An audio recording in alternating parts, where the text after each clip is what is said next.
Vous arrive-t-il d'avoir très peur de Dieu ? Parfois, il nous arrive de fauter. Et tout au fond de nous, un silence s'installe. On croit que Dieu s'est éloigné de nous. On regrette, on doute, on ne sait plus si l'on peut revenir, on se sent indigne, puis triste. Alors certains se confessent à l'église, d'autres déposent leur peine chez l'imam, et puis les autres contactent le rabbin. Une seule obsession, comment obtenir le pardon ? Wake up, lovelies. Stoppez ce raisonnement. Dieu, le créateur du monde, le maître de l'univers, celui qu'on nomme Hachem ou Elohim, n'est pas un homme. Il ne boude pas, il ne tourne pas le dos par fierté blessée, ne se vexe pas comme un être humain. Il ne vous abandonne pas.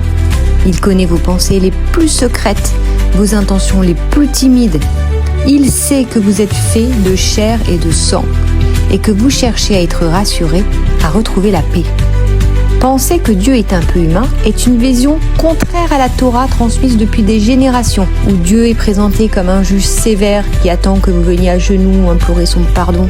C'est une vision façonnée par l'homme, où l'on a fait de Dieu un reflet de l'humain, alors que c'est l'homme qui est créé à l'image de Dieu et non l'inverse.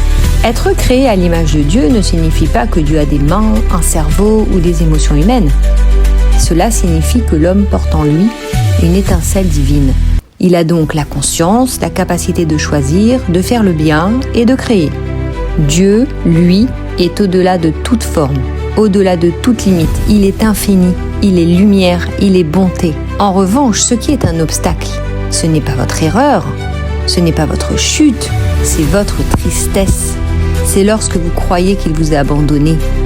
Car la tristesse est l'ombre qui s'oppose à sa lumière. Et lui, il a créé le monde avec bonté, chesed. Et la tristesse ferme des portes qu'il voudrait tant vous ouvrir.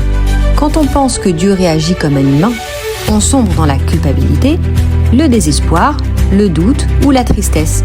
Tout ce qui est contraire à Dieu lui-même. Alors écoutez bien ceci.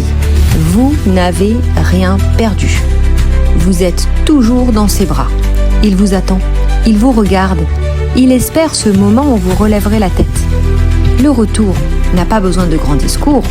Il commence par un soupir vrai, par un battement de cœur sincère, par un petit pas vers la joie. Et ce pas, c'est déjà le retour. Vous y êtes. Ne faites pas de Dieu un homme. C'est l'erreur du monde.